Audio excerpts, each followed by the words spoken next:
இப்படி காத்தார கொஞ்ச நேரம் நடந்தாதான் உடம்புக்கு கொஞ்சம் நல்லா இருக்குது. என்ன மாதிரி உடம்பு இருக்கிறவங்க எப்படியாவது குறைச்சே தீரணும்னு எவ்வளோ எக்ஸசைஸ் பண்ணுறாங்க. நம்மளால ஒரு எக்ஸசைஸ் கூட பண்ண முடியலையே. சரி இப்படியே நடக்கிறதாவது செய்வோம். அடடே, அங்கே பங்குஜம் வர மாதிரி இருக்கே. சரி போய் கேட்கலாம். வா பங்குஜம் வா. அக்கா என்ன பண்ணுறீங்க இங்கே?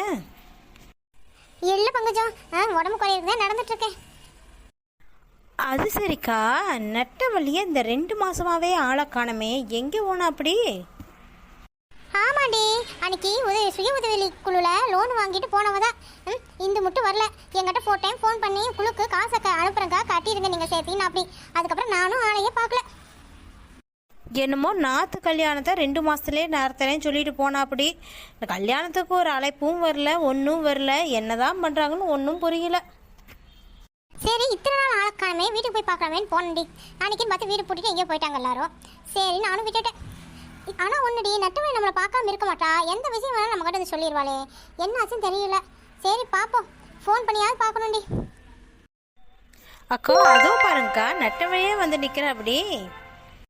வா நட்டவழி வா, உன்னை பார்க்கறதே அபூர்வமாக போயிருச்சு. அக்கா எப்படிக்கா இருக்கீங்க? கமலாக்கா, பங்குஜக்கா. இப்போதான் எங்கள் ஞாபகம் வந்துச்சோ உனக்கு? என்னக்கா இப்படி பேசுறீங்க? என் சூழ்நிலையே மாறி போச்சுக்கா.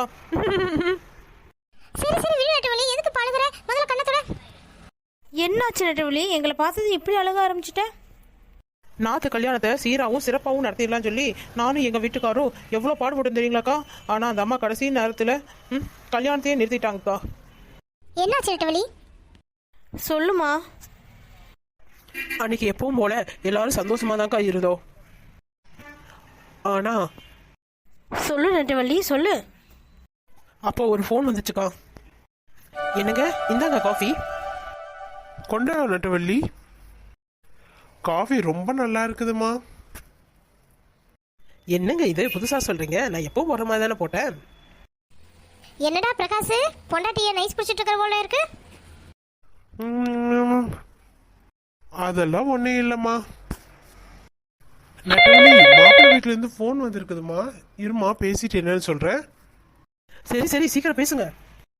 சொல்லுங்க மாப்பிள்ளை, என்ன விஷயம்? நீங்களே ஃபோன் பண்ணியிருக்கீங்க. ஓ அப்படியா, சரி சரி, நானும் நட்டவள்ளி உடனே கிளம்பி வரோம். நட்டவள்ளி, மாப்பிள்ளையோட அப்பாவுக்கு நெஞ்சு வலின்னு சொல்லிட்டு ஆஸ்பத்திரி கூட்டிகிட்டு போயிருக்காங்களாம்மா. அதனால தான் மாப்பிள்ளை நம்மளுக்கு தகவல் சொன்னார். நம்ம போய் பார்த்துட்டு வந்துடலாமாம்மா? டேய் என்னடா எப்படி சொல்லிட்டு இருக்கிற? கல்யாணம் வேற பக்கத்தாடி வந்திருக்குது. சரி சரி 2 பேரும் போய் என்ன ஏதுன்னு பார்த்துட்டு வந்துருங்க. இதோங்க, நான் உடனே போய் கிளம்பி வரேன். அம்மா எல்லாரும் ஏன் பரபரன்னு இருக்கீங்க? அடியே, உன்னை கட்டிக்க போறாங்களா அந்த வீட்டில் உன்னுடைய மாமனாருக்கு நெஞ்சு வலி வந்துருச்சாமாடி. அதனால தான் ஒரே நாங்களாம் கலவரமாக இருக்கிறோம். உங்கள் அண்ணனும் அண்ணியும் போய் பார்க்க போகிறாங்க. என்னம்மா சொல்கிறீங்க? ஏமா குட்டவள்ளி, நாங்கள் போய் என்ன நிலவரம்னு பார்த்துட்டு சொல்கிறோம். அதுக்கப்புறம் நீ மாப்பிள்ளைக்கு கால் பண்ணி பேசுமா. இல்லைங்கண்ணா, அது மட்டும் என்னால் வெயிட் பண்ண முடியாது. நான் உடனே கால் பண்ணுறேன். சொன்னா கேளு குட்டவள்ளி, அவங்களே டென்ஷனாக இருப்பாங்க. இப்போ என்ன நிலவரம் நம்ம பார்த்துட்டு ஃபோன் பண்ணுறேன். அதுக்கப்புறம் நீ கால் பண்ணு. சரிங்க அண்ணி. நெட்டவள்ளி, நீ மசன்னு இருக்காத, போய் சீக்கிரம் ரெடி ஆகிட்டு வா போ. சரிங்க. அம்மா நாங்கள் போயிட்டு வந்துடுறோம். சரிப்பா போயிட்டு வாங்க. ஏன்டி இவ்வளோ சோகமாக இருக்கிற? பின்ன இல்லையாம்மா, நான் கல்யாணம் கட்டிட்டு போக வேண்டிய வீட்டில் இந்த மாதிரி ஒரு விஷயத்தை கேள்விப்பட்டேன். எனக்கு சோகமாக இருக்காதா? என் மனசு கஷ்டப்படாதாம்மா? அம்மா சோகமா இருக்காதீங்கம்மா, அப்பாவுக்கு சீக்கிரம் நல்லாயிரும். இல்லை கோபால், இல்லை. இத்தனை நாளாக அவன் நல்லா இருந்த மனுஷன் இப்போ மட்டும் அவருக்கு எதுக்கு இப்படி வந்தது? என்னால் தாங்க முடியல கோபால், தாங்க முடியல. இல்லம்மா, அப்பாவுக்கு நல்லாயிருமா. நீங்க கவலைப்படாம இருந்தாதாம்மா எனக்கு ஆறுதலா இருக்கும். மாப்பிள்ளை வாங்க மச்சான், வாங்க அக்கா. இவங்க எதுக்கு இங்கே வந்தாங்க? இவங்களுக்கு யாருடா தகவல் சொன்னது? நான் தாம்மா சொன்னேன். மாப்பிள்ளை, அப்பா எப்படி இருக்காரு? இப்போ உடம்பு எப்படிப்பா இருக்கு அப்பாவுக்கு? இன்னும் டாக்டர் எதுவும் சொல்லலீங்க அக்கா. அம்மா கவலைப்படாதீங்கம்மா, கூடிய சீக்கிரத்திலே அப்பா ரெடி ஆயிடுவாரு. யாருக்கு யாருமா அப்பா? இந்த மாதிரி உறவு முறையை வச்சுட்டு உண்மையில உறவு கொண்டாடுற வேலையெல்லாம் வச்சுக்காதீங்களாக்க. உங்கள் வீட்டில் பொண்ணை எப்போ எடுத்து பார்த்தனோ அப்போ இருந்தே எங்களுக்கு அபசகுடமாகவே தான் நடந்துட்டு இருக்குது. டேய் கோபால், சொல்லுங்கம்மா. இவங்களுக்கு யாரோட தகவல் சொன்னது? இது நீ வேண்டாத வேலையெல்லாம் செஞ்சுட்டு இருக்காதியாக்கு. மாப்பிள்ளையே சத்தம் போடாதீங்க. நாங்கள் தகவல் தெரிஞ்சதையும் உடனே வந்துட்டோம். இந்த மாதிரி மாப்பிள்ளை கீப்பிள்ளைலாம் உண்மையில் உறவு கொண்டாடுற வேலை வச்சுக்காதீங்க. உங்கள் வீட்டு பிள்ளை நிச்சயம் பண்ணலாம் தான் என் புருஷனுக்கு இப்படி ஆயிருக்குதுன்னு என் மனசுக்கு படுது. புரியுதுங்களா? உங்கள் வீட்டு சம்மதமே நான் ஆகாதுன்னு நான் முடிவு பண்ணிட்டேன். தயவு செய்து இங்கிருந்து கிளம்பிடுங்க. அம்மா ஏம்மா இப்படி எல்லாம் பேசுறீங்க? ஊரை கூட்டி நிச்சயமும் பண்ணிட்டோம். இப்படி பேசினா எப்படிம்மா? அப்படிதாம்மா பேசுவேன். என் குடும்பத்தில் உங்கள் பொண்ணுக்கு தாலி பாக்கியம் இருக்கோ இல்லையோ, ஏன் உங்கள் பொண்ணு எங்கள் வீட்டில் காலடி எடுத்து வைக்கணும்னு நினைக்கிலே எல்லா அவசர குணங்களும் நடந்துட்டு இருக்குது. புரியுதாம்மா? அதனால் தயவு செய்து நீங்கள் கிளம்புங்க. அம்மா என்னம்மா பேசுற? இதுக்கும் குற்றவாளிக்கு என்னம்மா சம்பந்தம்? டேய், நீ ரொம்ப மயங்கி கிடக்கிறடா. இப்போவே முடிவு பண்ணு. உனக்கு அம்மா முக்கியமா இல்லை அந்த பிள்ளைய கல்யாணம் பண்ணிட்டு சொத்து சோத்தை இழந்துட்டு நிற்கிறவன் நான்? அம்மா எதா இருந்தாலும் அப்பா நல்லா ஆகட்டும், அப்புறம் பேசிக்கலாமா? அவர் நல்லா ஆகணும்னா இவங்க இந்த உறவை முடிச்சுக்கிட்டாதான்டா முடிக்கும். அவ்வளோ நல்ல ராசி உள்ள குடும்பம் தான் இது. தயவு செய்து விட்டு. அத்தை, நீங்க ஏதோ பதற்றத்துல பேசுறீங்கன்னு நினைக்கிறேன். நம்ம இதை பத்தி அப்புறம் பேசிக்கலாங்களே. இதை பாருங்க, நான் கல்யாணம் மட்டும் வந்து வேணான்னு சொல்லலை. நிச்சயத்தப்பவே முடிஞ்ச பின்னாடியே என் புருஷனுக்கு இப்படி ஆகி போயிடுச்சு. அதுக்காக உங்கள் தங்கச்சி, ராசி இல்லாத தங்கச்சியை எங்கள் வீட்டில் கட்டிட்டு வந்து வச்சுட்டு நான் காலத்துக்கு கஷ்டப்பட முடியாதுங்க. தயவு செய்து இதோட எல்லாம் முடிச்சுக்கலாம். அம்மா என்னம்மா இப்படி பேசுறீங்க? நீங்களும் ஒரு பொண்ணு தானம்மா. இன்னொரு பொண்ணோட மனநிலை உங்களுக்கு புரியாதாம்மா?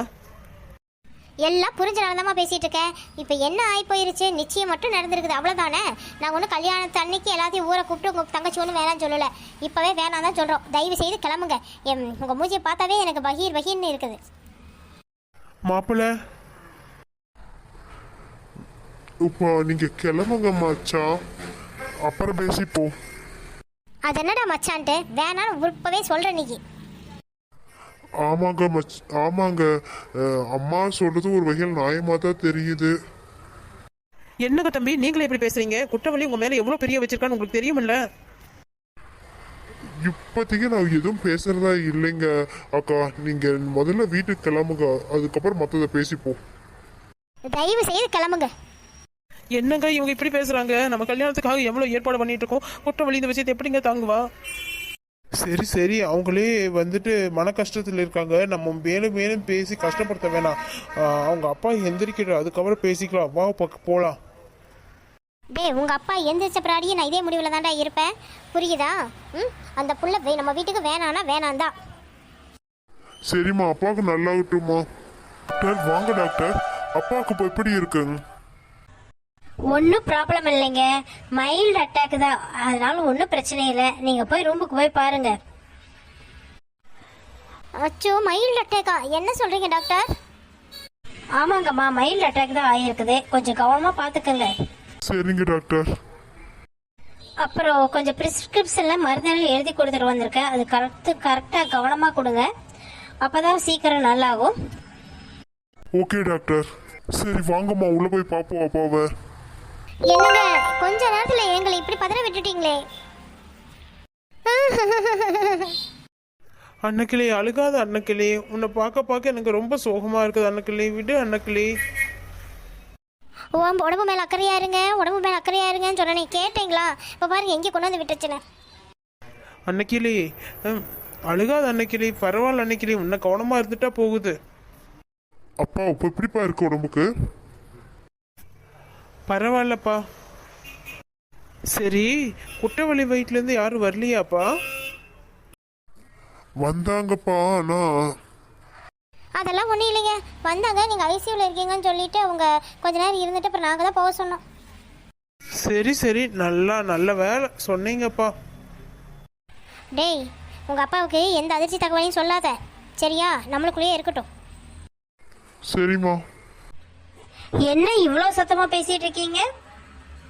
இல்லைங்க டாக்டர், இவர் பார்த்தே எனக்கு அழுகையா வந்துருச்சு, அதுதான்.